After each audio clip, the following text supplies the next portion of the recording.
Aku menemukan foundation pucat ini di tas suamiku. Kukira dia selingkuh. Tapi temuanku selanjutnya jauh lebih mengerikan. Bahan-bahan kimia, foto wajah hancur, dan rahasia kelam di basement rumah sakit. Yuk, komentar dulu dari mana aja kalian nonton. Jangan lupa like dan subscribe ya, biar kita bisa bongkar misterinya bareng-bareng. Aroma vanila dan mentega cair menguar di dapur yang hangat. Jingga sedang menuangkan adonan chose ke atas loyang, membentuk bulatan-bulatan kecil yang presisi, ketika ia mendengar suara gerbang dorong mereka yang khas berderit. Jarum jam di dinding menunjukkan pukul 8 malam. Terlambat 2 jam dari janji. Mas Elang, serunya, meletakkan piping bag begitu saja. Ia mengelap tangannya yang bertepung di apron bergambar stroberi, dan bergegas ke ruang depan. Pintu terbuka. Elang berdiri di sana, siluetnya kaku berlatar cahaya teras yang temaram. Udara dingin Bandung yang basah kuyup terbawa masuk bersamanya. Suaminya baru saja kembali dari perjalanan dinasnya selama 5 hari, mengawasi proyek di Cirebon yang katanya sedang dikejar tenggat waktu. Jingga menghambur memeluknya. Kangen banget. Pelukan itu dibalas. Tapi tidak seperti biasanya. Biasanya, pelukan Elang erat dan menenangkan, seperti jangkar. Malam ini, pelukannya terasa absen. Lengannya melingkar di punggung Jingga, tapi seperti ada jarak 1 sentimeter di antara dada mereka. Aku juga, jawab Elang. Suaranya serak dan datar. Jingga melepaskan pelukannya untuk menatap wajah suaminya. Kamu capek banget, ya? Macet di Cipularang? Begitulah, kata Elang, menghindari mata Jingga. Ia melepaskan sepatu bot lapangannya yang berlepotan lumpur kering. Proyeknya lagi kacau. Banyak masalah. Jingga mengambil alih tas kerja dan koper kecil yang diseret Elang. Ia tertegun sejenak.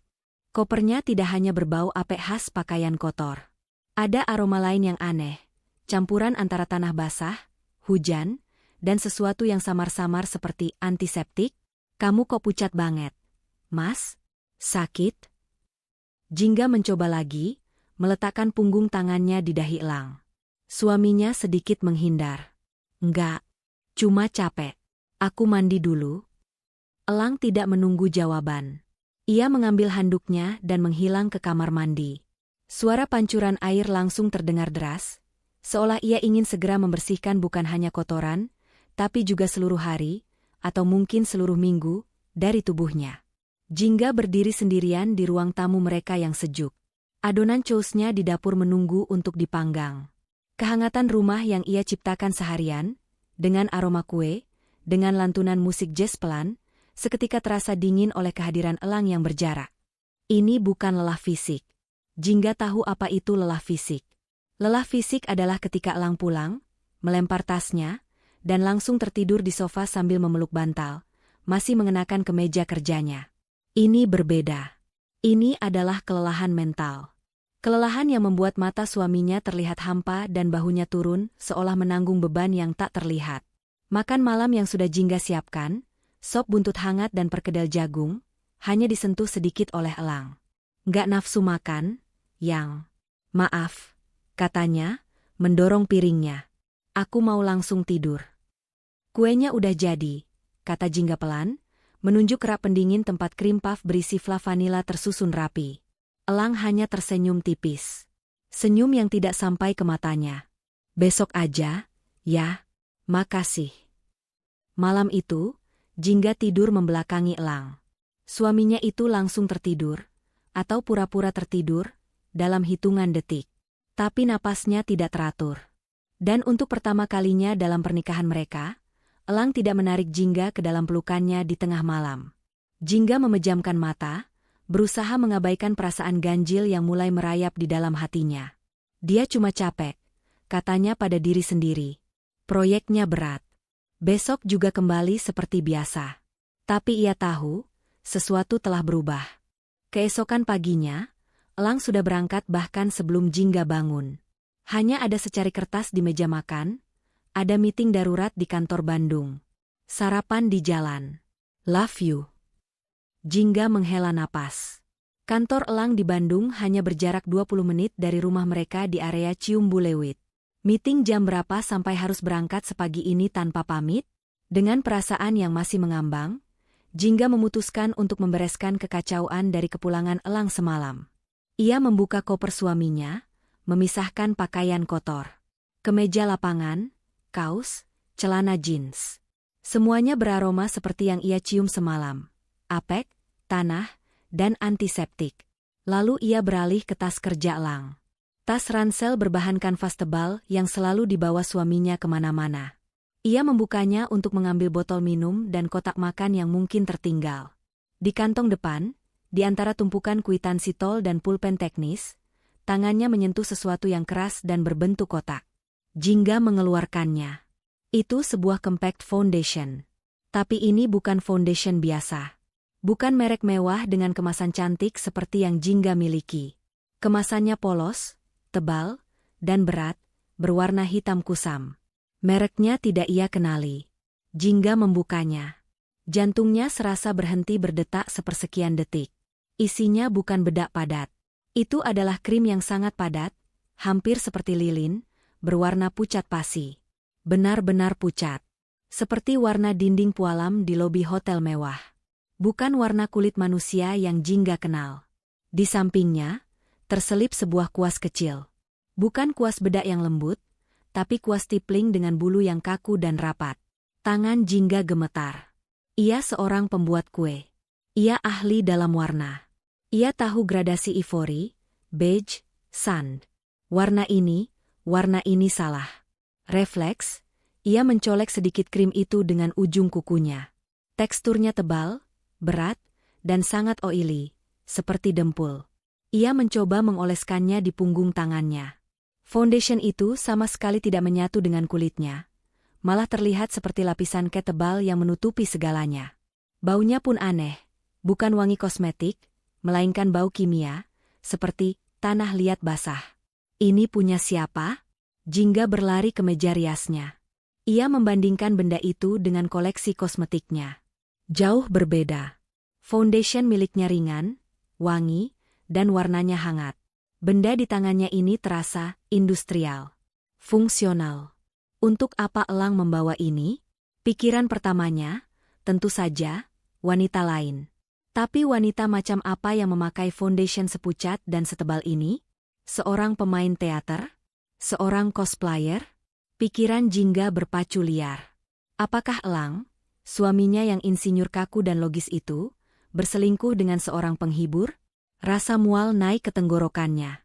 Ia teringat sikap Elang semalam. Jarak itu, kelelahan yang aneh itu, aroma antiseptik di kopernya. Tiba-tiba, sebuah ingatan menyeramkan melintas di benaknya. Ingatan samar bertahun-tahun lalu, ketika neneknya meninggal. Ia ingat wajah neneknya di peti mati, terlihat kaku, dengan riasan yang tebal dan warnanya sedikit tidak wajar. Plak! Jingga menampar pipinya sendiri, pelan. Mikir apa sih, Jingga? Desisnya. Ia menggelengkan kepala kuat-kuat, berusaha mengusir pikiran morbid itu. Itu konyol. Itu tidak masuk akal. Pasti ada penjelasan yang logis. Tapi kuas kuas itu bukan untuk merias wajah agar cantik. Kuas itu seperti alat untuk menutupi sesuatu. Untuk membangun sesuatu di atas kulit. Jingga meletakkan kembali foundation itu ke dalam tas Elang, persis di tempat ia menemukannya. Ia menutup resletingnya. Tapi kini, tas kerja suaminya itu terasa seperti kotak Pandora yang menyimpan rahasia kelam. Rasa curiganya yang semalam hanya berupa kabut tipis, kini telah mengkristal menjadi sebongkah es yang tajam di ulu hatinya.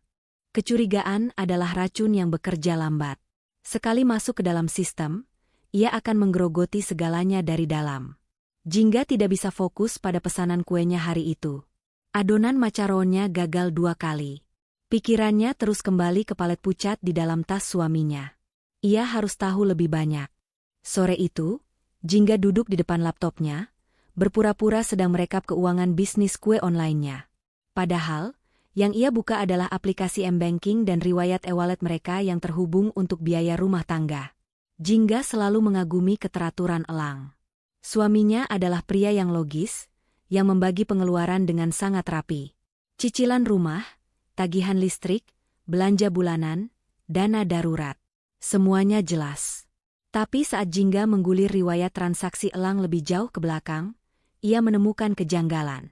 Di antara transfer untuk bayar IPL dan GoFood, terselip beberapa transaksi kecil yang rutin. Toko kimia abadi, Rp80.000 sentra resin Braga, Rp150.000 toko alat seni Jayagiri, Rp95.000. Transaksi ini terjadi setidaknya 2 kali sebulan, selama 4 atau 5 bulan terakhir. Jumlahnya tidak besar, sehingga mudah terselip dan tidak kentara. Jingga mengerutkan kening. Toko kimia? Resin? Ia ingat pernah menanyakan hal ini pada Elang sekitar 2 bulan lalu, ketika ia tak sengaja melihat notifikasi e-wallet muncul di ponsel Elang. Itu bahan market. Yang biasa, jawab Elang waktu itu, sambil lalu. Tangannya sibuk mengotak-atik gambar kerja di laptopnya. Ada resin khusus sama pigmen buat bikin model sungainya. Jawaban itu masuk akal saat itu. Elang seorang insinyur struktur. Market adalah bagian dari pekerjaannya. Tapi sekarang, jawaban itu terasa tipis.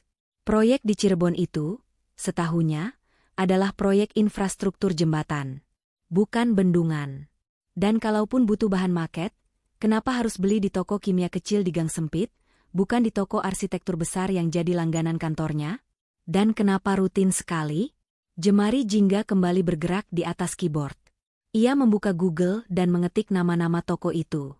Toko kimia abadi, menjual bahan-bahan seperti lateks cair, silikon, pigmen murni, dan aseton. Sentra Resin Braga adalah pemasok resin untuk kerajinan tangan. Dan foundation pucat di dalam tas itu. Teksturnya yang seperti lilin. Baunya yang kimiawi. Pikiran Jingga mulai menyusun kepingan-kepingan teka-teki yang mengerikan.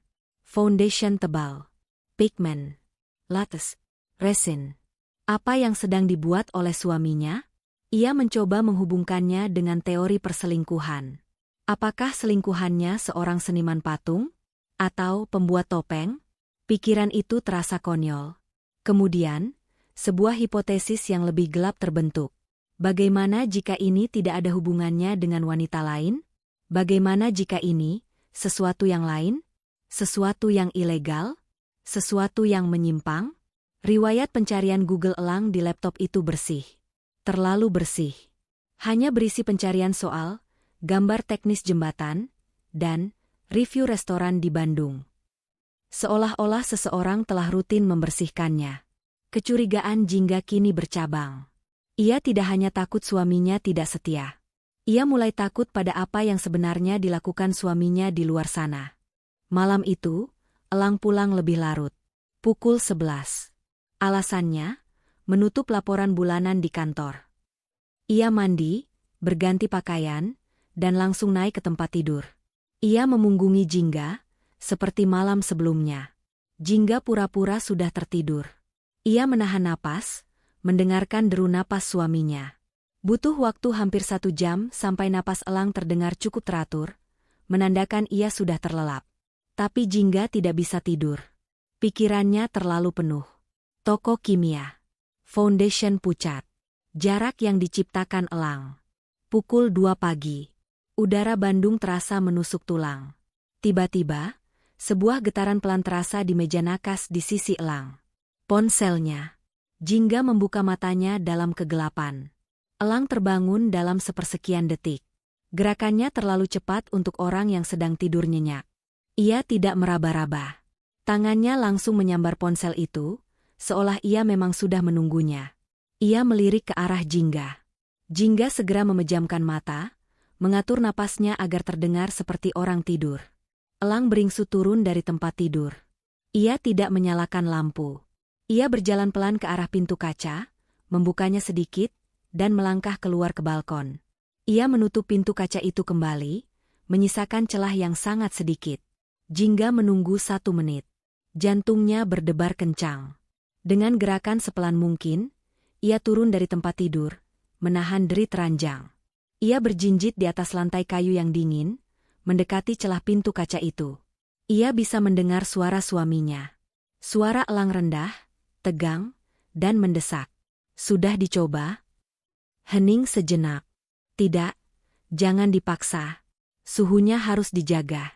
Pastikan suhunya tetap stabil. Lagi-lagi jeda. Saya segera ke sana.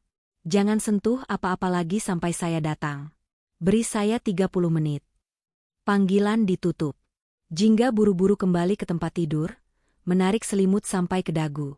Suhunya harus dijaga. Pikiran Jingga langsung tertuju pada alasan Elang semalam. Masalah di gudang material, semennya beku. Gudang apa yang butuh suhu stabil pukul 2 pagi? Gudang pendingin? Untuk apa? Daging? Ikan? Obat-obatan? Apa hubungannya Elang, seorang insinyur jembatan, dengan gudang pendingin? Elang masuk kembali ke kamar. Ia bergerak cepat dalam gelap. Jingga bisa mendengar suara resleting tas, gemerincing kunci mobil. Mas? Jingga pura-pura terbangun, suaranya dibuat serak. Elang terlonjak kaget. Sayang. Maaf, aku bangunin kamu. Mau kemana jam segini? Gudang. Ada masalah lagi di gudang material, jawab Elang. Suaranya diatur setenang mungkin, tapi Jingga bisa menangkap getar ketegangan di baliknya. Ada material impor yang sensitif suhu, pendinginnya mati. Aku harus cek. Itu bohong. Jingga tahu itu bohong. Itu adalah kebohongan yang sangat buruk, yang bahkan tidak berusaha Elang buat agar terdengar meyakinkan. Ya udah, hati-hati, ucap Jingga pelan, berbalik memunggunginya. Ya, kamu tidur lagi aja. Aku mungkin pagi baru pulang. Elang mengecup puncak kepala Jingga sekilas. Kecupan yang terasa dingin dan terburu-buru. Pintu depan tertutup pelan. Mesin mobil Elang menyala, lalu menjauh, membelah keheningan malam. Jingga membuka matanya lebar-lebar menatap dinding yang gelap. Air matanya mulai mengalir tanpa suara. Ini bukan perselingkuhan biasa. Selingkuh macam apa yang mengharuskan seseorang pergi pukul 2 pagi untuk menjaga suhu? Rasa takut yang dingin kini mencengkeramnya. Foundation pucat itu, bahan-bahan kimia, dan sekarang, suhu yang harus dijaga. Jingga meraih ponselnya. Ia gemetar saat mengetik kata kunci di Google, tata rias jenazah kosmetik. Pencarian itu membawanya ke artikel-artikel tentang restoratif art dan mortuary cosmetics. Artikel tentang bagaimana lilin khusus, lateks, dan pigmen digunakan untuk merekonstruksi. Dan tentang bagaimana jenazah harus disimpan dalam suhu pendingin khusus. Jingga membekap mulutnya. Ponselnya jatuh dari tangannya ke atas kasur. Ya Tuhan. Elang, apa yang kamu lakukan? Jingga tidak tidur sama sekali sisa malam itu. Ia duduk di sofa ruang tamu, memeluk lututnya, menatap keluar jendela hingga fajar abu-abu perlahan menggantikan gelap. Pikirannya adalah badai salju. Semua skenario terburuk berputar-putar. Elang selingkuh dengan seorang perias jenazah? Elang punya pekerjaan sampingan yang aneh dan menyeramkan? Elang terlibat dalam sesuatu yang kriminal? Setiap kemungkinan terasa lebih absurd dan lebih menakutkan dari yang sebelumnya. Tapi satu hal yang pasti, suaminya menyimpan rahasia besar. Pukul 6:30 pagi, Elang pulang. Ia terlihat lebih dari sekadar lelah. Ia tampak hancur. Ada lingkaran hitam pekat di bawah matanya, dan kemeja yang ia kenakan semalam terlihat kusut. Ia terkejut melihat Jingga sudah duduk di sofa, menatapnya dengan mata merah dan bengkak. Jingga? Kamu nggak tidur? Tanya Elang, suaranya parau. Jingga tidak menjawab. Ia hanya berdiri, berjalan ke kamar, mengambil tas kerja Elang yang tergeletak di lantai. Ia kembali ke ruang tamu, membukanya, dan mengeluarkan kempek foundation pucat itu. Ia tidak melemparnya. Ia meletakkannya dengan pelan di atas meja kopi, di antara mereka. Ini punya siapa? Mas? Suara Jingga terdengar asing di telinganya sendiri. Datar, dingin, dan tidak ada lagi kehangatan di dalamnya. Elang membeku. Pupil matanya melebar sepersekian detik. Ia melihat ke foundation itu, lalu ke wajah Jingga. Kepanikan yang sesaat itu terlihat jelas di wajahnya, sebelum ia buru-buru menutupinya dengan topeng kekesalan. Kamu bongkar-bongkar tasku? Tanyanya, mencoba defensif. Jawab aja, Mas. Ini punya siapa? Elang menghela napas panjang, mengusap wajahnya yang lelah. Lalu ia tertawa. Tawa yang terdengar sangat palsu, kering, dan rapuh. "Oh, astaga. Ini," katanya, menunjuk benda itu seolah baru pertama kali melihatnya. "Ini punya Burini, tim KHSC. Ketinggalan di mobil proyek waktu aku di Cirebon. Dia minta tolong aku bawain. Aku lupa terus mau balikin." Keheningan memenuhi ruangan. Jingga menatap lurus ke mata suaminya. "Bu Rini." Jingga kenal Bu Rini. Mereka bertemu beberapa kali di acara family gathering kantor Elang. Bu Rini adalah wanita berusia 50-an, berjilbab syari panjang, dan tipe orang yang bahkan tidak memakai bedak, apalagi foundation dempul sepucat ini. Dan yang paling penting, Bu Rini bekerja di kantor pusat Jakarta, tidak pernah ikut ke lapangan di Cirebon. Kebohongan itu begitu telanjang, begitu ceroboh. Seolah Elang bahkan tidak menghargai Jingga dengan sebuah kebohongan yang lebih baik. "Bu Rini," ulang Jingga pelan. "Iya, Bu Rini." "Udah. Aku capek banget." Elang mencoba mengakhiri percakapan, bergerak melewatinya menuju kamar tidur. Tapi Jingga tidak membiarkannya. "Kamu bohong." Langkah Elang terhenti. "Kamu bohong, Mas," kata Jingga lagi. Suaranya kini mulai bergetar menahan amarah dan kekecewaan. "Kamu pikir aku sebodoh itu? Bu Rini nggak mungkin pakai ginian. Dan kamu pergi jam 2 pagi tadi ke gudang material untuk jaga suhu semen? Kamu pikir aku percaya?" Elang berbalik. Wajahnya kini mengeras. Kepanikan tadi telah digantikan oleh sesuatu yang lain. Sesuatu yang dingin. "Kamu mau aku jujur?" tantang Elang. "Oke. Aku capek sama proyek. Aku capek sama hidupku. Aku ketemu orang lain. Puas?" Lidah Jingga keluh. Pernyataan itu, yang diucapkan dengan begitu datar dan dingin, menghantamnya seperti pukulan telak. Siapa?" bisik Jingga, kakinya lemas. "Bukan urusan kamu," kata Elang tajam. "Aku capek. Aku mau tidur." Dia benar-benar berbalik dan meninggalkannya. Meninggalkan Jingga yang gemetar di ruang tamu, dengan foundation pucat itu tergeletak di meja seperti sebuah bukti kejahatan. Jingga terduduk kembali di sofa. Air matanya yang tadi malam kering, kini tumpah ruah. Jadi, itu jawabannya. Sesederhana itu, perselingkuhan. Tapi, kenapa hatinya masih menjerit bahwa ada sesuatu yang tidak beres? Pengakuan Elang terasa sama palsunya dengan alibi Bu Rini. Itu terlalu mudah. Terlalu klise. Seolah ia sengaja mengatakannya agar Jingga berhenti bertanya. Dia mengaku selingkuh untuk menutupi rahasia yang lain. Dan entah kenapa, firasat Jingga mengatakan, rahasia yang sesungguhnya jauh lebih kelam daripada sekadar wanita simpanan. Jingga tidak menangis lama.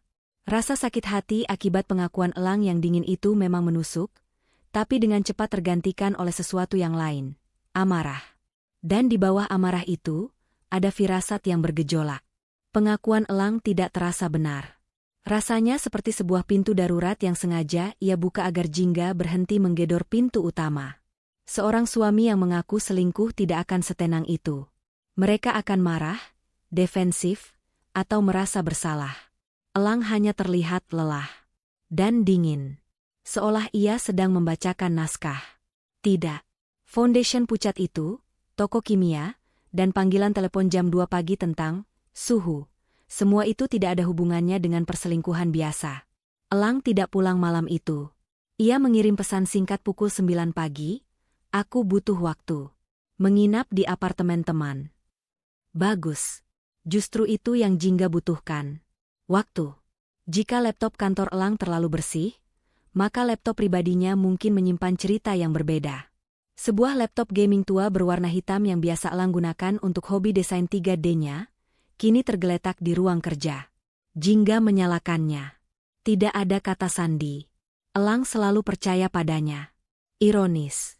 Jingga membuka peramban. Tangannya sedikit gemetar saat ia mengklik riwayat. Jantungnya berdebar. Tidak ada pencarian tentang hotel murah di Bandung atau hadiah untuk wanita. Yang ia temukan jauh lebih membingungkan. Riwayat pencarian itu penuh dengan istilah teknis yang membuat bulu kuduknya berdiri. Pigmen lateks untuk kulit. Efek memar kosmetik tutorial. Teknik airbrushing kulit realistis. Cara mereplikasi tekstur kulit dengan silikon. Membuat prostetik luka bakar sederhana. Lilin mikrokristalin untuk efek kulit. Jingga membaca daftar itu berulang-ulang. Ini bukan daftar pencarian seorang insinyur.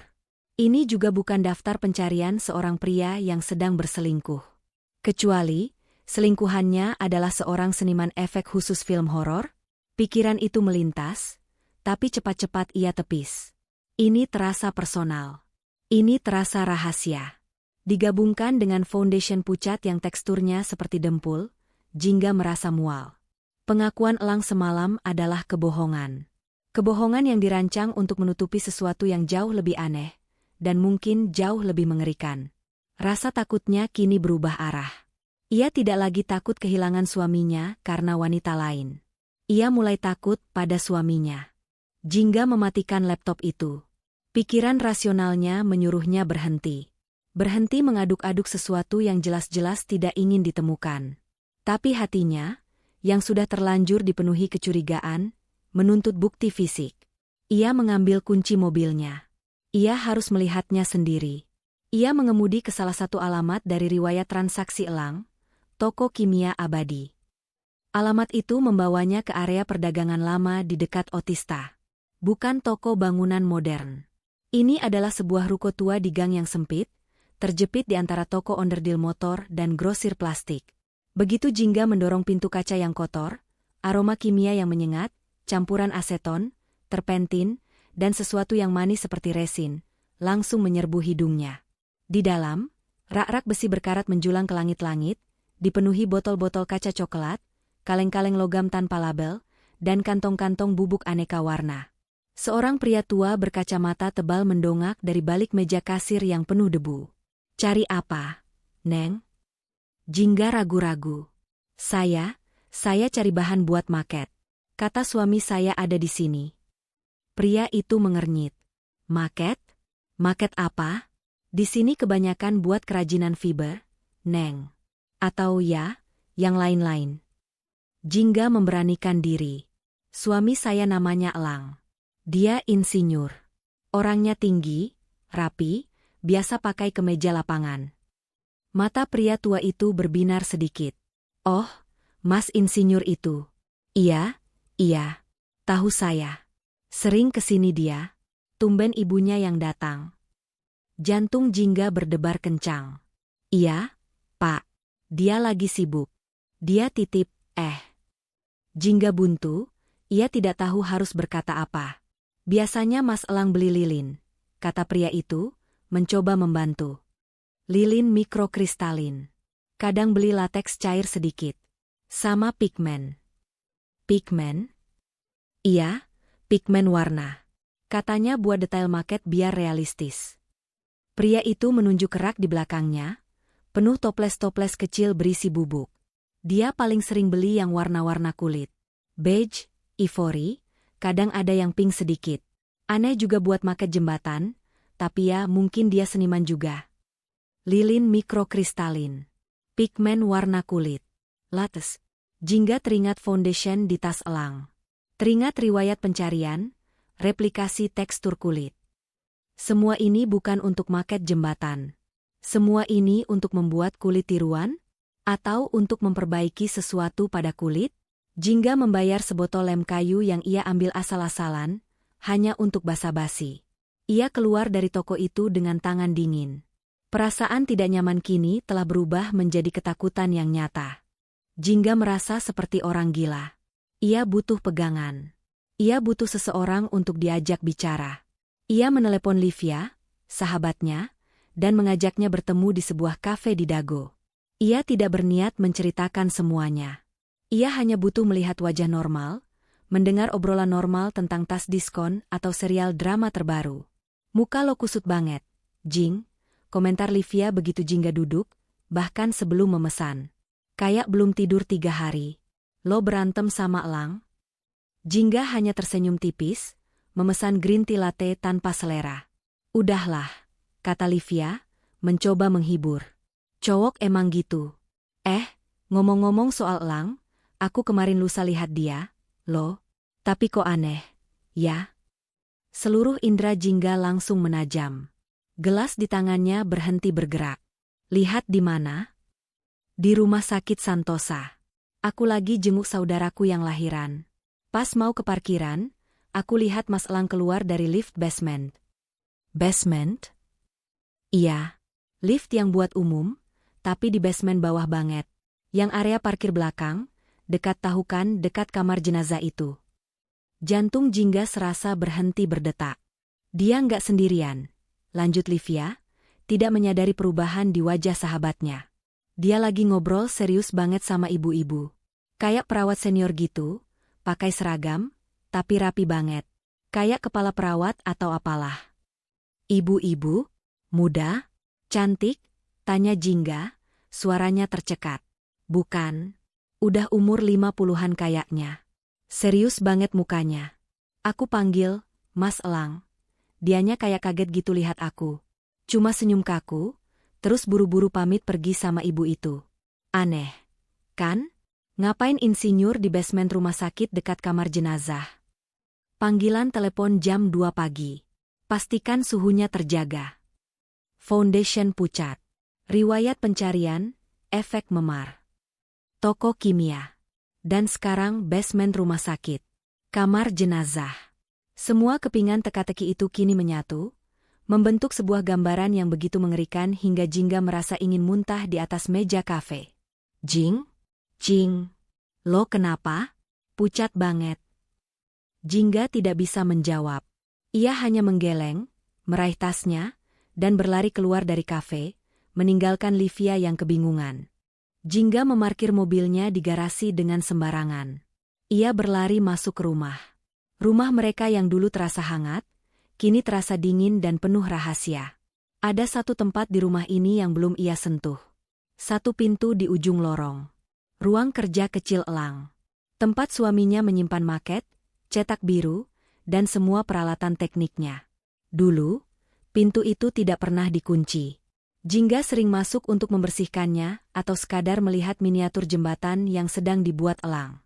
Tapi sejak kapan? Jingga mencoba mengingat. Sejak kapan pintu itu selalu tertutup? Sejak beberapa bulan lalu. Sejak ia mulai merasakan Elang berjarak. Sejak transaksi-transaksi aneh di toko kimia itu dimulai. Jingga berdiri di depan pintu kayu berwarna putih itu. Ia meraih gagang pintunya. Terkunci. Rapat. Napasnya tertahan. Kenapa harus dikunci? Apa yang ada di dalamnya? Elang, apa yang kamu sembunyikan? Bisiknya. Obsesi kini menguasainya. Ia harus masuk. Ia berlari ke dapur, mengambil laci berisi segala macam kunci cadangan, obeng, dan paku. Tidak ada kunci berlabel, studio, atau ruang kerja. Elang pasti membawanya. Jingga tidak peduli. Ia mengambil obeng minus yang paling besar. Ia kembali ke pintu itu. Tangannya gemetar hebat. Ia merasa seperti pencuri di rumahnya sendiri. Ia mencongkel pelat logam di dekat gagang pintu. Ia mendorong dan mengungkitnya dengan sekuat tenaga. Krak! Suara kayu yang pecah terdengar memekakan telinga di rumah yang sunyi. Pintu itu terbuka dengan paksa. Jingga terdiam sesaat, terengah-engah. Ia baru saja merusak pintunya sendiri. Tapi ia tidak peduli.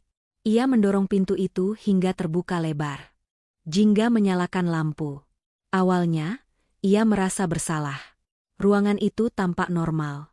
Sangat normal. Bau lem, kayu balsa, dan kertas karton langsung menyergapnya. Di atas meja besar, terbentang sebuah maket jembatan yang setengah jadi, terlihat rumit dan detail. Alat-alat gambar teknik, penggaris, jangka, pulpen, tertata rapi di tempatnya. Tidak ada yang aneh. Tidak ada yang mencurigakan. Hampir saja Jingga berbalik, merasa menjadi istri paranoid yang gila. Tapi kemudian matanya menangkap sesuatu di sudut ruangan, di bawah meja.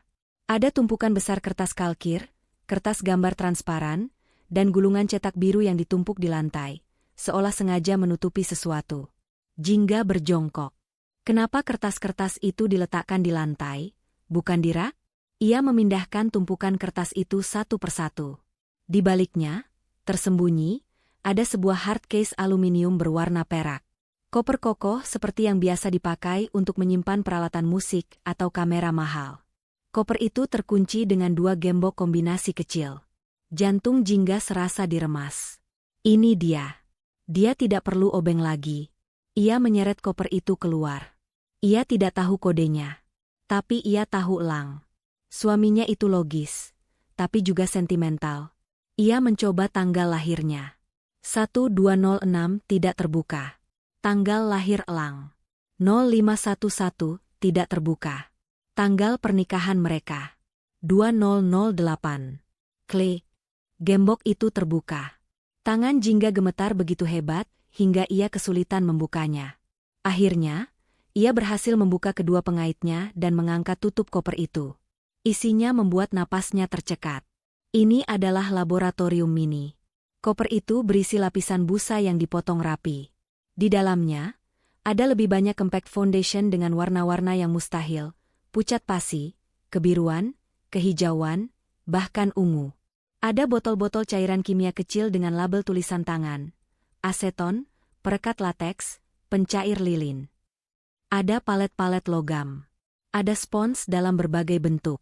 Ada satu set kuas kaku yang sama seperti yang ia temukan di tas Elang.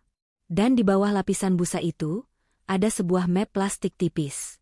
Jingga menariknya keluar. Isinya adalah foto-foto. Dicetak di kertas foto biasa. Bukan foto porno. Bukan foto wanita lain. Itu adalah foto-foto close-up wajah orang. Wajah yang rusak. Wajah yang hancur akibat kecelakaan. Wajah dengan luka bakar yang parah. Foto-foto itu gamblang, klinis, dan mengerikan. Jingga menjatuhkan map itu. Kertas-kertas foto berhamburan di lantai kayu. Ia terhuyung ke belakang, membekap mulutnya dengan kedua tangan agar tidak menjerit. Pikirannya kosong. Semua teori tentang perselingkuhan, hobi aneh, semua lenyap. Yang tersisa hanyalah kengerian murni. Foundation pucat. Bahan kimia. Foto-foto wajah yang hancur. Kamar jenazah di basement rumah sakit. Ya Tuhan. Apa yang telah dilakukan suamiku? Ponselnya bergetar di sakunya. Sebuah pesan masuk. Dari Elang. Maaf soal tadi pagi. Aku keterlaluan. Aku pulang sekarang. Kita perlu bicara. Jingga menatap foto-foto mengerikan di lantai. Lalu menatap pintu kamarnya yang rusak. Kepanikan menjalari dirinya. Elang akan pulang. Pintu depan berderit. Jingga, aku pulang. Suara Elang menggema di lorong yang sunyi.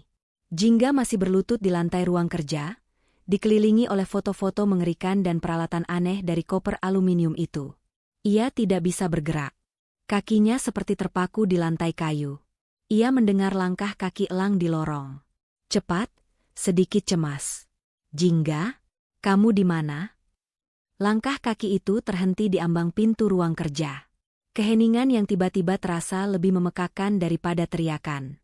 Elang berdiri di sana, di depan pintu yang rusak dan terbuka paksa. Matanya tidak tertuju pada Jingga dulu, tapi pada pintu yang rusak. Lalu ke lantai. Ke koper aluminiumnya yang terbuka. Ke rahasia tergelapnya yang kini berhamburan di bawah cahaya lampu. Wajah Elang menjadi pucat pasi. Lebih pucat dari foundation di dalam koper itu. Ia tidak terlihat marah. Ia terlihat hancur. Dan ketakutan. Kamu. Bisik Elang. Suaranya serak. Jingga akhirnya menemukan suaranya. Tapi yang keluar adalah isakan tertahan yang penuh ketakutan. Ia merangkak mundur, menjauhi suaminya, sampai punggungnya membentur rak buku. Apa ini? Desis Jingga, suaranya gemetar. Ia menunjuk ke foto-foto di lantai. Apa ini, Mas? Ini bukan lagi pertanyaan seorang istri yang cemburu. Ini adalah jeritan seseorang yang ketakutan. Jangan dekati aku, teriaknya saat Elang mencoba melangkah masuk. Jingga, tenang dulu. Aku bisa jelaskan. Jelaskan apa? Jingga histeris. Ia mengambil salah satu foto dan melemparkannya ke arah Elang. Jelaskan ini? Foto-foto wajah hancur? Bahan kimia? Foundation aneh ini? Telepon jam 2 pagi? Rumah sakit? Kamu nyakitin orang, Mas. Pikiran terliarnya mengambil alih. Kamu monster? Apa yang kamu lakukan? Tuduhan itu menggantung di udara, begitu berat dan mengerikan. Elang tidak membantah. Dia tidak membela diri. Dia hanya menatap Jingga dengan tatapan yang tak bisa Jingga artikan. Campuran antara rasa sakit, kelelahan, dan kekalahan total. Dia memejamkan matanya sejenak. Ketika dia membukanya, sebulir air mata jatuh di pipinya. Elang tidak mencoba mendekati Jingga lagi. Dia hanya berdiri di ambang pintu. Bukan, katanya pelan. Aku nggak nyakitin orang. Satu air mata itu, lebih dari apapun, menghentikan histeria Jingga. Selama 8 tahun mereka bersama, ia belum pernah melihat elang menangis. Tidak pernah sekalipun. Bukan ini reaksi seorang monster yang tertangkap basah. Ini reaksi seseorang yang hatinya patah. Perlahan, elang berjongkok. Tangannya sendiri gemetar hebat saat ia mulai memunguti foto-foto yang berserakan di lantai. Ia melakukannya dengan sangat hati-hati, seolah itu adalah benda-benda suci. Kamu nggak pernah kenal Tovan, bisik elang, lebih pada dirinya sendiri daripada pada Jingga. Jingga terdiam. Amarah dan ketakutannya mulai surut, digantikan oleh kebingungan yang pekat. Tovan? Siapa Tovan? Adik bungsuku, jawab elang, suaranya tercekat. Jingga mengerutkan kening. Mas, kamu anak tunggal. Orang tuamu selalu bilang begitu. Elang menggeleng. Ia tidak menatap Jingga. Matanya tertuju pada satu foto di tangannya. Foto seorang pria muda yang tersenyum, jelas diambil semasa hidup, bukan salah satu foto mengerikan tadi. Bukan.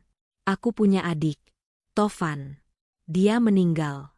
10 tahun yang lalu. Elang menyandarkan punggungnya ke kusen pintu yang rusak, lalu perlahan melorot duduk di lantai. Orang tuaku nggak pernah membicarakan dia lagi. Sejak hari itu.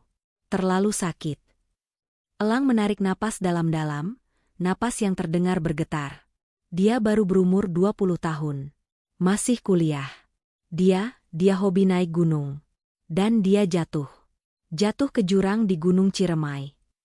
Jingga berhenti gemetar. Ia hanya mendengarkan. Butuh 3 hari. Lanjut elang, suaranya kini datar, seperti orang yang menceritakan kembali mimpi buruk yang sudah dihafalnya. Butuh 3 hari sampai tim SAR menemukan dia. Aku yang harus ke rumah sakit di Kuningan. Aku yang harus identifikasi jenazahnya. Elang berhenti, menelan ludah. Wajahnya hancur. Jingga. Kamu nggak bisa bayangin. Aku, sebagai insinyur, aku melihat struktur. Dan struktur wajahnya hilang. Aku hampir nggak kenal dia. Aku cuma kenal dari jam tangan yang aku kasih. Jingga menutup mulutnya. Rasa mual kembali naik. Tapi bukan itu bagian terburuknya. Desis elang. Bukan melihatnya hancur. Bagian terburuknya terjadi di rumah duka, di Bandung. Kami semua menunggu. Ayah, ibu, keluarga besar. Kami mau lihat dia untuk yang terakhir kali. Mata elang menatap kosong ke dinding di depannya, seolah sedang memutar film lama. Lalu mereka membuka petinya. Suara elang pecah. Air matanya mengalir lagi, deras. Orang rumah duka, mereka berusaha. Mereka berusaha memperbaiki wajahnya. Tapi mereka gagal total. Mereka pakai riasan tebal, warnanya salah. Foundation yang warnanya kayak topeng. Mereka mencoba membuat bibirnya tersenyum, tapi itu bukan Tovan. Itu karikatur. Itu monster. Itu. Dia tidak bisa melanjutkan. Ibuku, bisiknya setelah hening sejenak. Ibuku melihatnya. Dan beliau menjerit. Bukan jeritan sedih, Jingga. Jeritan teror. Seolah dia melihat hantu. Beliau pingsan. Di ingatan terakhir ibuku, adiknya bukan lagi Tovan yang tersenyum. Tapi, benda, mengerikan di dalam peti itu.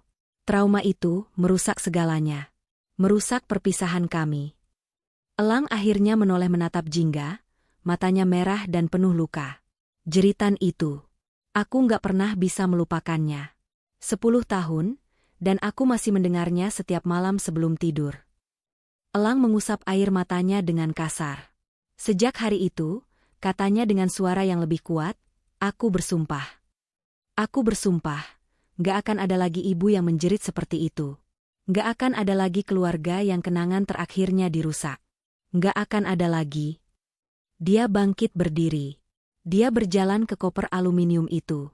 Aku seorang insinyur. Aku paham struktur. Aku paham material. Aku paham presisi. Jadi aku belajar. Diam-diam. Elang menatap lurus ke mata Jingga, dan untuk pertama kalinya malam itu, Jingga melihat suaminya lagi, bukan monster, bukan orang asing, tapi elang yang logis dan penuh tekad. Aku belajar restoratif art. Jingga mengerjap. Tata rias jenazah. Lebih dari itu, kata elang. Restorasi. Rekonstruksi. Untuk korban kecelakaan, korban kebakaran, korban tenggelam. Untuk kasus-kasus di mana rumah duka biasa menyerah. Aku membangun kembali wajah mereka. Kepingan teka-teki itu mulai menyatu dengan cepat di kepala Jingga. Ibu Hera yang Livia lihat di rumah sakit. Bisik Jingga. Elang mengangguk. Ibu Hera. Kepala bagian forensik dan pemulasaraan jenazah di Santosa. Beliau mentorku. Aku bekerja sukarela. Beliau yang meneleponku kalau ada kasus sulit. Kasus di mana keluarga sangat terpukul dan kondisi almarhum sangat parah. Aku melakukannya, lanjut elang, agar keluarga bisa melihat mereka untuk terakhir kali. Bukan sebagai korban kecelakaan yang mengerikan, tapi sebagai ayah mereka, suami mereka, atau anak mereka yang terlihat damai. Yang terlihat seperti sedang tidur. Aku mengembalikan martabat mereka, Jingga. Jingga berdiri. Kakinya masih lemas, tapi kengeriannya telah lenyap, digantikan oleh sesuatu yang lain. Sesuatu yang begitu besar hingga ia tidak bisa menamainya. Campuran antara rasa bersalah, sedih, dan kekaguman yang luar biasa.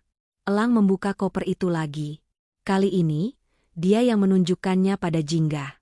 Ini, katanya, mengambil kempek foundation pucat yang memulai semuanya. Ini bukan kosmetik. Ini lilin mortuari. Bahan dasarnya. Untuk menutupi jahitan, untuk membentuk ulang struktur tulang pipi atau hidung yang hilang. Dia menunjuk ke botol-botol kimia. Pigmen. Latex. Resin. Bahan-bahan dari toko kimia itu. Semua untuk ini. Untuk mereplikasi tekstur kulit, membuat pori-pori palsu, agar tidak terlihat seperti topeng porselen. Dia menunjuk ke foto-foto mengerikan yang sudah ia rapikan. Dan ini adalah referensiku. Foto, sebelum, dari polisi, dan foto semasa hidup yang diberikan keluarga. Aku harus mempelajarinya berjam-jam. Aku harus mencocokkan setiap lekuk, setiap warna, agar mereka kembali terlihat seperti diri mereka sendiri. Jingga menelan ludah. Telepon jam 2 pagi itu. Kasus baru, kata elang, lelah. Korban tabrak lari. Masih muda. Keluarganya histeris di ruang tunggu. Bu Hera meneleponku. Jaga suhunya, itu maksudnya jaga suhu ruang pendingin, agar kondisi jenazahnya stabil, agar aku punya waktu untuk bekerja. Keheningan kembali menyelimuti mereka. Jingga akhirnya mengerti segalanya. Tapi tadi pagi, bisik Jingga, kamu bilang kamu selingkuh. Elang akhirnya menunduk. Untuk pertama kalinya, ia terlihat malu. Aku panik. Akunya pelan. Aku panik saat kamu menodongku dengan foundation itu. Aku malu, Jingga. Selama ini aku malu sama pekerjaan ini. Aku takut. Aku takut kamu jijik sama aku. Aku takut kamu anggap aku aneh, kotor, atau tidak waras, karena menghabiskan waktuku di kamar mayat, menyentuh mereka. Dia menatap Jingga dengan tatapan memohon. Aku pikir akan lebih mudah kalau kamu membenciku karena aku selingkuh. Itu normal. Itu bisa dimaafkan.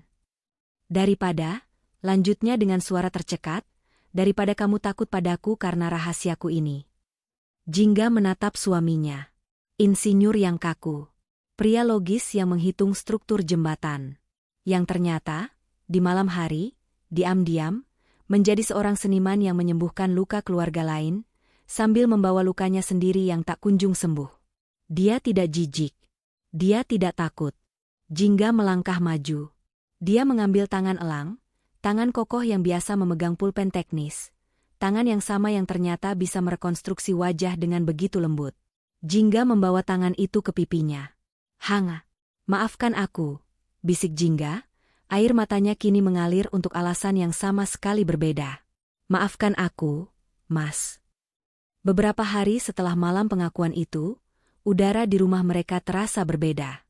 Tidak lagi tegang, tapi juga belum sepenuhnya normal. Ada kelegaan, tapi juga ada keheningan canggung dari rahasia yang baru terbuka. Pintu ruang kerja Elang yang rusak sudah diperbaiki, namun kini dibiarkan terbuka. Sabtu sore, Elang mendekati Jingga yang sedang mengaduk adonan C secake. "Jingga," panggilnya pelan. "Ada yang mau aku tunjukkan. Kalau kamu siap." Jingga menghentikan misernya. Ia tahu apa maksud Elang. "Aku siap, Mas." Elang membawanya ke rumah sakit Santosa. Bukan ke lobi utama yang ramai, melainkan lewat pintu samping, menuruni tangga menuju basement yang sunyi dan berlantai pualam kelabu. Udaranya sejuk dan berbau antiseptik, aroma yang sama yang pernah dicium Jingga di koper Elang. Di ujung koridor, seorang wanita berusia 50-an, berwajah teduh namun tegas, sedang menunggu.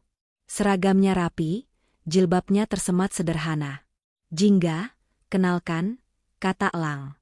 "Ini Ibu Hera, mentor saya." Jingga menyalami wanita itu. Inilah wanita yang Livia lihat. "Ibu Hera. Saya Jingga." Ibu Hera tersenyum tipis, matanya menatap Jingga dengan tajam namun penuh empati. "Akhirnya, saya bertemu juga dengan istri Mas Elang. Suami ibu ini, tangannya diberkahi." Ibu Hera kemudian membawa mereka ke sebuah ruangan. "Ini," katanya, membuka pintu. Ruangan itu sama sekali tidak seperti yang Jingga bayangkan. Bukan kamar mayat yang gelap dan menakutkan seperti di film. Ruangan itu terang benderang, bersih, dengan dinding keramik putih dan meja-meja stainless steel.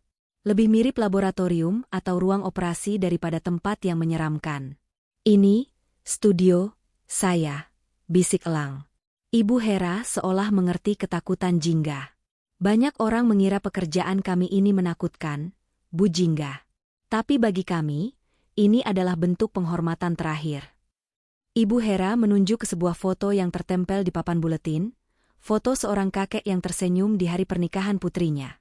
"Tugas kami," kata Ibu Hera pelan, "adalah memastikan bahwa senyuman itulah yang diingat oleh keluarganya.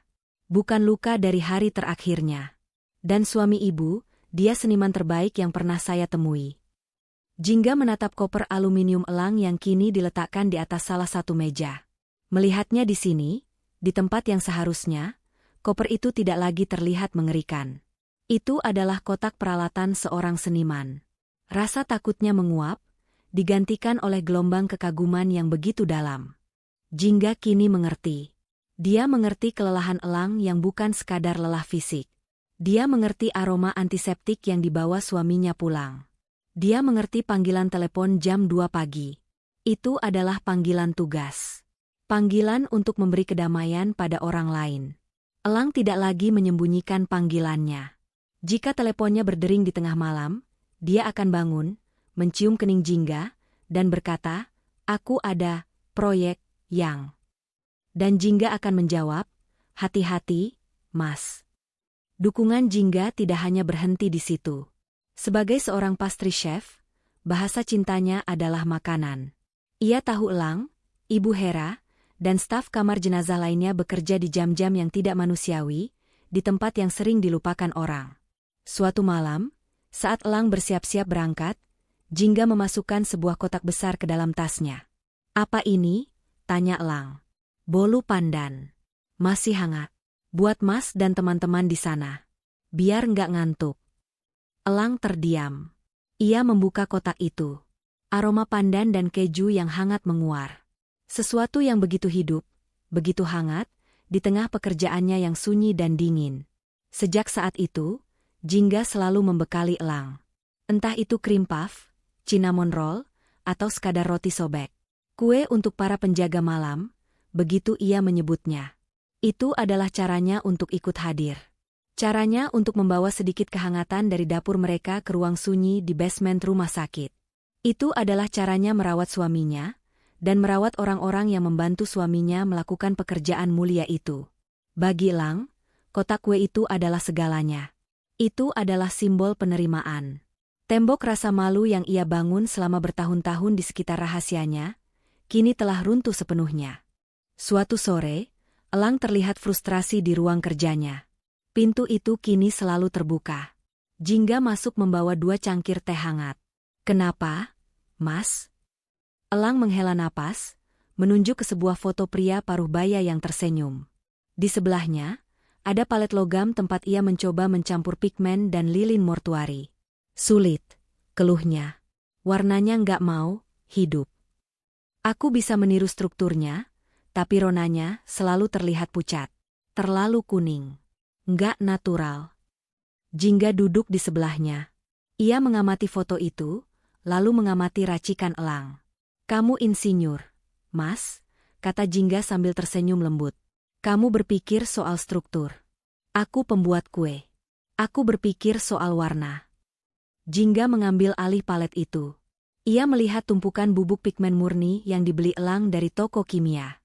"Kulit kita itu nggak satu warna," jelas Jingga, seolah sedang mengajari murid mendekorasi kue. "Ada undertone-nya. Bapak ini undertone-nya sedikit olive, tapi ada rona merah hangat di pipinya." Tangannya bergerak lincah. Ia mengambil sedikit pigmen beige, sedikit kuning oker, lalu, yang mengejutkan Elang, ia menambahkan seujung jarum pigmen merah dan sedikit sekali pigmen hijau. "Kita butuh ini," katanya, mengaduk campuran itu ke dalam lilin cair. Hasilnya, di luar dugaan Elang, adalah warna kulit yang terlihat hidup, terlihat hangat. Elang menatap istrinya dengan takjub. Sejak hari itu, mereka berkolaborasi. Jingga menggunakan kepekaan artistiknya untuk menciptakan palet warna custom untuk Elang. Ia membuatkan pot-pot kecil berisi campuran pigmen dasar yang sudah ia racik. Pekerjaan Elang di rumah sakit menjadi lebih baik. Wajah-wajah yang ia pulihkan kini tidak hanya utuh secara struktur, tapi juga memiliki rona kehangatan, seolah benar-benar hanya tertidur. Keahlian Elang dalam struktur dan keahlian Jingga dalam warna kini menyatu. Pekerjaan Elang masih berat. Trauma itu masih ada. Tapi kini ia tidak lagi menanggungnya sendirian. Suatu akhir pekan, Jingga mengajaknya pergi. "Kita butuh udara segar," katanya. Mereka berkendara naik ke Punclut. Duduk di salah satu warung sederhana, memesan jagung bakar dan bandrek, menatap kelip lampu kota Bandung yang terhampar seperti permadani bintang di bawah mereka. Udaranya dingin, tapi hati mereka hangat. Dalam keheningan yang nyaman itu, Elang tiba-tiba angkat bicara. "Dia orangnya konyol," kata Elang pelan, matanya menatap lampu kota. Jingga tahu siapa yang Elang maksud. Tovan. Suka banget bakso. Di mana ada warung bakso baru, pasti dia tahu duluan. Lanjut Elang, seulas senyum tipis terbit di bibirnya. Suaranya fals banget, tapi paling nekat kalau udah karaokean. "Dia yang ngajarin aku main gitar, tapi aku nggak pernah bisa sejago dia." Ini adalah pertama kalinya Jingga mendengar Elang berbicara tentang Tovan. Bukan tentang kematiannya, tapi tentang hidupnya. Jingga tidak berkata apa-apa. Ia hanya meraih tangan Elang dan menggenggamnya erat. Waktu kecil, dia pernah jatuh dari pohon jambu. Elang tertawa kecil. Lengannya patah. Tapi dia nggak nangis. Dia malah nyengir, pamer gipsnya ke teman-temannya kayak pamer piala. Elang menoleh pada Jingga, matanya berkaca-kaca, tapi kali ini bukan karena duka. "Makasih ya, Jingga," bisiknya. "Makasih udah mendengarkan." Malam itu, di atas bukit, Elang tidak hanya berbagi duka. Untuk pertama kalinya, ia berbagi kenangan. Dan dengan berbagi kenangan itu, luka 10 tahun yang menganga di hatinya, akhirnya mulai benar-benar menutup. 6 bulan kemudian, ruang kerja Elang yang dulu terkunci, kini menjadi ruangan favorit mereka. Pintu yang dulu rusak kini dicat ulang dengan warna biru damai. Jingga sedang sibuk di mejanya, bukan mengurus kue, tapi menuangkan campuran bubuk pigmen ke dalam pot-pot kaca kecil. Ia menempelkan label di atasnya. Label tulisan tangan, hangat senja, pagi cerah, Rona Peoni. Elang masuk, sudah rapi dengan kemejanya. Ia membuka hard case aluminiumnya yang tergeletak santai di atas meja. Ada panggilan? Tanya Jingga. Iya. Kasus di luar kota? Jawab Elang. Ia mulai menyusun peralatannya. Di dalam koper itu, di samping lilin mortuari dan kuas-kuas kaku, kini ada deretan pot-pot kecil buatan Jingga. Compact foundation pucat yang dulu ditemukan Jingga di dalam tas Elang masih ada. Benda itu kini tergeletak di rak, di sebelah toples berisi kuas makeup milik Jingga. Benda itu tidak lagi menyimpan rahasia kelam. Itu adalah monumen. Simbol dari trauma, rahasia, dan kebenaran yang menyatukan mereka. Elang menutup kopernya. Ia menghampiri Jingga dan mencium puncak kepalanya. Aroma vanila dari rambut Jingga bercampur dengan aroma antiseptik samar dari tangannya. Makasih, bisik Elang. Jingga tersenyum, merapikan kerah kemeja suaminya. Hati-hati di jalan, Mas. Kembalikan senyum mereka. Elang mengangguk, menggenggam tangan istrinya sejenak, lalu pergi. Pergi untuk menjalankan tugas sunyinya, membawa palet warna racikan istrinya, untuk memulaskan rona kedamaian terakhir pada wajah yang tak lagi ia takuti.